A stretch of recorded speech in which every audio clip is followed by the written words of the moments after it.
Stomach voice को महसूस करने के लिए अगर आप जोर से खांसे, अगर आपको गाना गाते गाते खांसी आ जाता है तो आप तुरंत वो धक्का आपका स्टमक में महसूस करेंगे।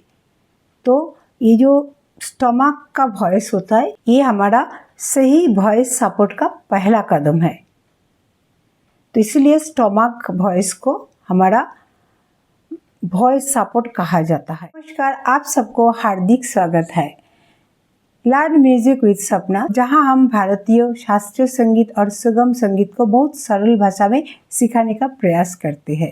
लर्न म्यूजिक विद सपना चैनल को सब्सक्राइब करें तथा कमेंट करें आप कहां से ये वीडियो देख रहे हैं, ताकि हम जोड़ पाए एक दूसरे से। आइए मिलकर ये संगीत की खूबसूरत यात्रा शुरू करें।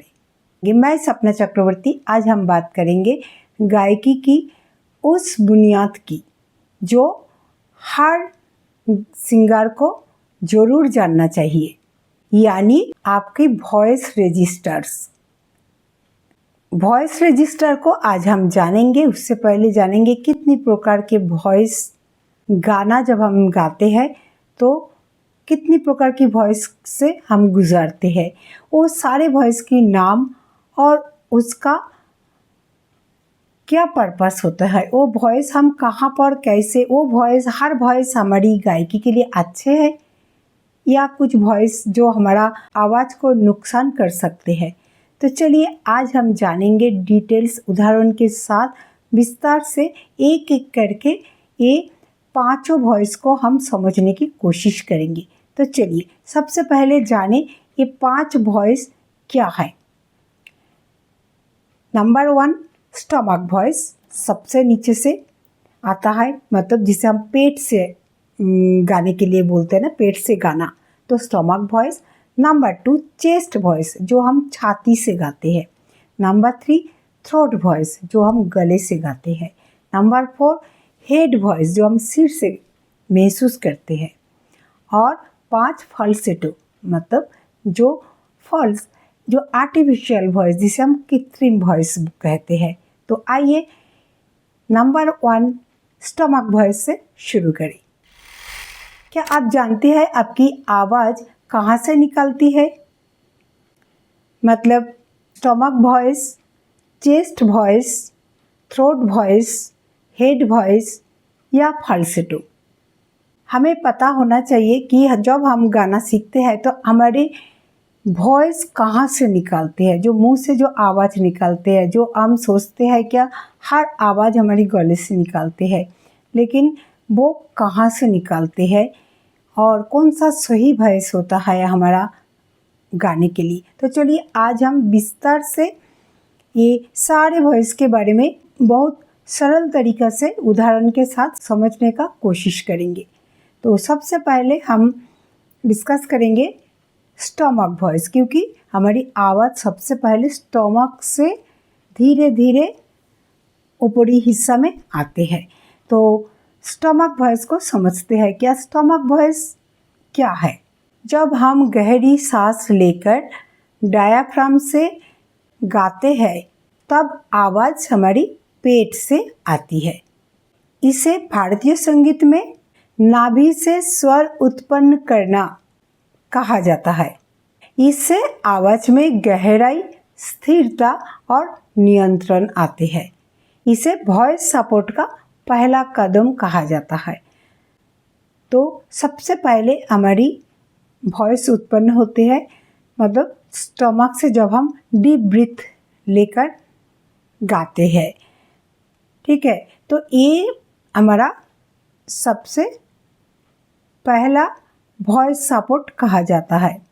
स्टमक वॉइस को महसूस करने के लिए अगर आप जोर से खांसे, अगर आपको गाना गाते गाते खांसी आ जाता है तो आप तुरंत वो धक्का आपका स्टमक में महसूस करेंगे। आप खास के देखिए कि वो साउंड, वो धक्का आप पेट में महसूस करते हैं। तो ये हमारा वॉइस सपोर्ट है, ये हमारा सही वॉइस सपोर्ट का पहला कदम है। तो इसलिए स्टमक वॉइस को हमारा वॉइस सपोर्ट कहा जाता है। नेक्स्ट चेस्ट वॉइस, यानी जब हम बोलते हैं या निचले स्वरों में गाते हैं, इस आवाज़ में जो कंपन उत्पन्न होती है, जो वाइब्रेशन, एक हम हमारी सीने पे महसूस करते हैं, मतलब चेस्ट पे महसूस होता है।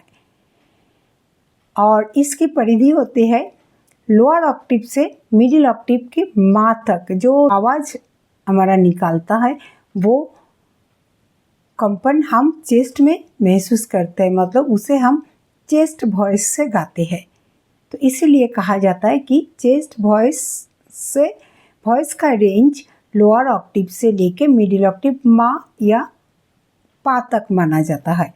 इस आवाज़ में कंपन हमें सीने से महसूस होता है। ये वॉइस भावनात्मक और मर्दाना टोन देती है, मतलब मोटा साउंड देते हैं, तो इसीलिए इसे मर्दाना टोन कहा जाता है। चेस्ट वॉइस से हमें किस तरह वॉइस मिलता है? गहराई वाले सुर ये हमें चेस्ट वॉइस से मिलते हैं, और बोलचाल के जो स्वर जो हम बातचीत करते हैं वो हमें चेस्ट वॉइस से आते हैं। अगला है थ्रोट वॉइस, यानी गले से जो आवाज़ निकालते हैं या गले से जब हम गाते हैं। थ्रोट वॉइस मतलब गले से गाना। गले से जब हम गाते हैं वो हम थ्रोट वॉइस बोलते हैं। या थ्रोट वॉइस को ज़्यादा इस्तेमाल किया जाता है तो हमारी वॉइस खराब हो जाती है, तो हमारी आवाज़ में नुकसान पहुंचता है। तो थ्रोट वॉइस का ज़्यादा इस्तेमाल हमारे गले के लिए हानिकारक होता है। इतनी सी बात हमें तो समझ आ गई। अभी तक हमने जो 3 वॉइस बात किया, स्टमक वॉइस, चेस्ट वॉइस और ये तीसरी वॉइस जो थ्रोट वॉइस, ये तीनों को अगर कंपेयर करें तो हमें पता लगा थ्रोट वॉइस में ज़्यादा देर प्रैक्टिस करना हमारे लिए अच्छा नहीं है, क्योंकि वो हमारा गले को नुकसान पहुंचाता है। गले में खिंचाव आता है जब गले पर ज़्यादा हम जोर लगाते हैं, और इसके कारण गला हमारा बैठ भी जाता है, कभी कभी क्रैक भी हो जाता है। तो गले पर बहुत ज़्यादा अधिक प्रेशर जोर से गाना नहीं चाहिए। इसलिए थ्रोट वॉइस का प्रयोग बहुत ही सीमित रखना चाहिए। ठीक है, आप करते हैं हेड वॉइस की बात। जब हम ऊंचे सुर में गाते हैं, ठीक है, जब हम ऊंचे सुर में गाते हैं तब हमें एक कंपन महसूस होता है। वो कंपन हमारा सिर में महसूस होता है, एक वाइब्रेशन हम अपर हेड में महसूस करते हैं। ठीक है, तो ये जो हेड में जब वो कंपन महसूस होता है, इसीलिए वो आवाज़ को हम हेड वॉइस बोलते हैं। वो आवाज़ थोड़ी पतली भी होती है और ऊंची भी होती है, तो उसके जो वाइब्रेशन कंपन होते हैं वो हमारा मतलब माथे के आसपास महसूस होता है, तो उसे हम अपर हेड में ज़्यादा महसूस करते हैं, यहीं पर हमें महसूस ज़्यादा होता है। जब हम हेड वॉइस में गाते हैं तब ये आवाज़ हमारा बहुत साफ, हल्की और ऊंची आवाज़ होते हैं। जो फीमेल गायक होते हैं उनका थोड़ा ज़्यादा यूज़ होता है हेड वॉइस में, और जब हम ताने गाते हैं ऊपर की ओर, तार सप्तक की ओर, तो उसमें ये हेड वॉइस की प्रयोग ज़्यादा करते हैं। जैसे हेड वॉइस में का जो रेंज होता है वो नॉर्मली लगभग मिडिल ऑक्टेव का पा से लेके हायर ऑक्टेव का पा या धा जितना हम जा सकते हैं उसे हम हेड वॉइस यूज़ करते हैं। तो अगर हम अपनी एक रेंज चूज़ करें तो हम मिडिल ऑक्टेव पा से लेके हायर ऑक्टेव पा या धा तक हम हेड वॉइस को यूज़ करते हैं। अब हम आएंगे 5th वॉइस जो कि फाल्सेटो वॉइस। अब हम फाल्सेटो की बात करेंगे। फाल्सेटो क्या है? फाल्सेटो जो है ये कई लोगों को ये पता होता है कि फाल्सेटो मतलब एक फॉल्स वॉइस होता है। बिल्कुल, ये वॉइस एक कृत्रिम वॉइस होता है जिसे हम आर्टिफिशियल वॉइस बोलते हैं, जिसे क्रिएट किया जाता है। और ए वॉइस बहुत पतली और थोड़ी हल्की होती है, क्योंकि हेड वॉइस की ऊपरी हिस्सा में जो साउंड जाता है तो उसे हम फाल्सेटो साउंड बोलते हैं। बहुत पतली और हवादार वॉइस होता है, बहुत हल्की आवाज़ होती है और सुर पतली हो जाता है, बिल्कुल पॉइंटेड हो जाता है। आमतौर पर ये फाल्सेटो पुरुष वॉइस में ही लगाया जाता है। ये फाल्सेटो फीमेल वॉइस यूज़ नहीं होता है। ये फाल्सेटो अक्सर मेल सिंगर ही इसे यूज़ करते हैं और उनके गले में ही ये प्रयोग ज़्यादा होते हैं। ये फाल्सेटो जो है ये हमारी असली आवाज़ की दायरे में नहीं आता है, तो इसे रिवाज करके हाई नोट बढ़ाने के आपका रेंज को, हायर ऑक्टेव रेंज को जितना आप ऊंची आवाज़ तक बढ़ाना चाहते हैं तो उसमें फाल्सेटो के वॉइस आपको बहुत मदद करता है और उसी के प्रैक्टिस से आप बहुत हायर नोट तक जा सकते हैं। लेकिन फाल्सेटो के लिए आपको गले में बहुत स्टेमिना की ज़रूरत होती है। एक बात ध्यान रखना है, क्योंकि बहुत हमें सांस की भी ज़रूरत होती है, बहुत दम भरना होता है, क्योंकि बहुत एफर्ट लगाना पड़ता है फाल्सेटो में। ये एक तरह कोई लोग इसे एक रिवाज के रूप में लेते हैं, एक अलग गायकी के रूप में इसे प्रस्तुत भी करते हैं। पश्चिमी संगीत में ये फाल्सेटो का प्रचलन बहुत बहुत अधिक होता है, लेकिन हमारा इंडियन म्यूजिक में भी कोई कलाकार है जो ये फाल्सेटो का प्रयोग करते हैं। इससे पहले भी किए हैं और अभी भी ये करते हैं। तो बिल्कुल फाल्सेटो का वॉइस एक अलग टोन हो जाते हैं, हमारा ओरिजिनल वॉइस एक अलग हिस्सा में बढ़ जाता है और फिर ओरिजिनल वॉइस में वापस आता है। यही गायकी दिखाने की एक अभ्यास होता है। जैसे किशोर कुमार जी की बहुत सारे गाने में आप देखे होंगे, वो फाल्सेटो का बहुत यूज़ करते थे। फाल्सेटो असली आवाज़ तो है नहीं, लेकिन ये हमारा रेंज बढ़ाने का बहुत मदद करते हैं, खास करके पुरुष सिंगरों को। और पश्चिमी संगीत में ये फाल्सेटो बहुत बहुत लोकप्रिय है। अगर आप अपनी आवाज़ में एक जादू चाहते हैं तो ये 5 वॉइस को पहचानना सबसे पहले बहुत ज़रूरी है, और ये कौन सा सुरों में, स्वरों में और कैसे से लगाना चाहिए उसका बारे में भी बताए।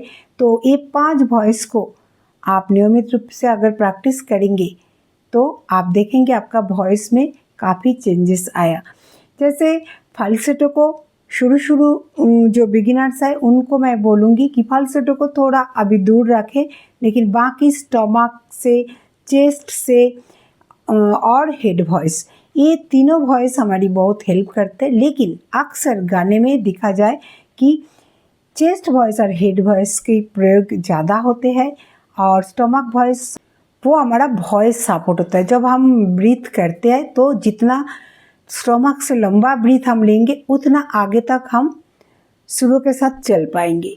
तो इसीलिए स्टमक से ब्रीथ लेने की अभ्यास करना और कुछ ओम का प्रैक्टिस करना, सा का रिवाज नियमित रूप से करना, ये हमारा बहुत मदद करता है चेस्ट वॉइस और हेड वॉइस को प्रॉपर लगाने के लिए। और थ्रोट वॉइस को आप वहीं पर यूज़ कीजिए जहाँ जितनी ज़रूरत है, लेकिन उसे आप ज़्यादातर थ्रोट वॉइस पर गाना गाने की कोशिश करेंगे तो वो गाना का प्रेजेंटेशन बिल्कुल आपका अच्छा नहीं होगा और आप बहुत जल्द थक जाएंगे। तो आपने जाना ये 5 वॉइस के बारे में और 5 वॉइस का क्लैरिटी मैंने दिया, कौन सा वॉइस कौन सा काम पे आता है। तो आगे आपकी समझदारी, आपको समझना है कौन सा वॉइस को आपको गाने के लिए यूज़ करना है और किस तरह उसे ट्रेन करें। तो सही वॉइस को पहचानिए और उसी तरह नियमित रूप से वो सारे वॉइस को आप अपना प्रैक्टिस रूटीन में लाइए।